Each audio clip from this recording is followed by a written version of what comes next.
The Virginia men's lacrosse team with a chance to win its first national championship since 2006 today as the Cavaliers take on ACC rival Maryland in the NCAA title match in Baltimore. UVA playing in the final game for the first time in 5 years, and they are looking to bring home the school's fifth national title. After the lowest scoring first quarter in championship history, Virginia scores twice. Nick O'Reilly there dishes to Matt White for the goal. Then the Terps answer with two straight goals. Owen Bly scores this one.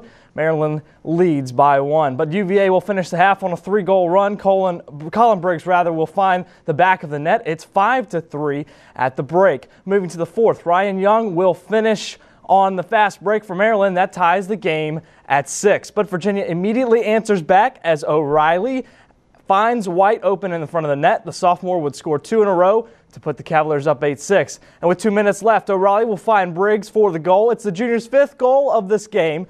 Virginia wins the 5th national title in program history as they beat Maryland 9-7. Briggs is the Cavaliers' most outstanding player. The Cavs are the first 5-loss team ever to hoist the championship trophy. NBC 29 sports reporter Jesse Bockerman is in Baltimore with more. For the 5th time in program history and the 4th time under head coach Dom Starsia, the Cavaliers are the national champions. It's Virginia's first NCAA title since 2006. This moment right now is particularly gratifying when you consider, all that we had to endure in order to put ourselves in a position to be able to do this. But at this moment right now, I don't remember a situation that has probably been more satisfying overall. I always had faith in this team, but I don't know if I thought this would be the end result.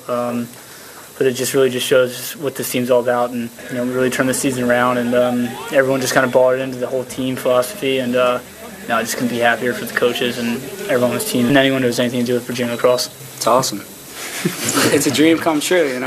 We were those kids in the stands hoping that one day, we'd be playing on Monday, and dream come true.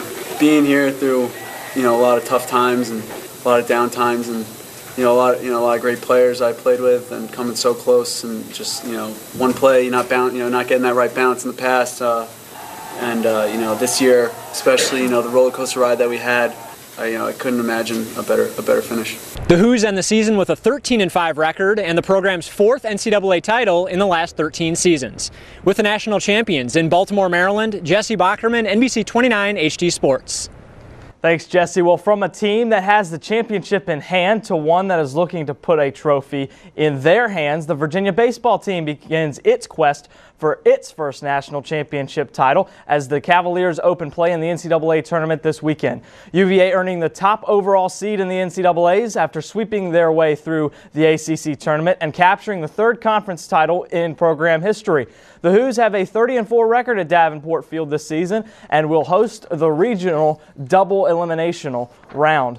East Carolina, St. John's, and Navy will join Virginia in Charlottesville. The Cavaliers will take on the Midshipmen in the first game at 1 o'clock on Friday at Davenport Field. The Red Storm are playing in the Charlottesville region for the 2nd year in a row. St. John's won 2 games at Davenport last season and even beat Virginia 6-5 to force a winner-take-all elimination game. UVA won that game 5-3 to advance to the Super Regional. The Cavaliers have already played East Carolina once this season, taking 2 of 3 from the Pirates in their first series of the season back in late February. The James Madison baseball team playing through the rain in the CAA championship game, looking to secure a berth in the NCAA tournament. No score in the second. Here's Connor Brown. He singles up the middle. That allows Ty McFarland to come around to score, and the Dukes lead 1-0.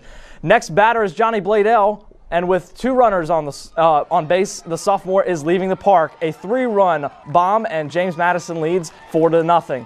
Moving to the 5th, it's now 6-1 Dukes, and they're looking for more. McFarland singles to the right side. Matt Tenaglia scores easily. James Madison will go on to win 10-1, and they clinch a spot in the NCAA tournament. Johnny Bladell was named the tournament's most outstanding player.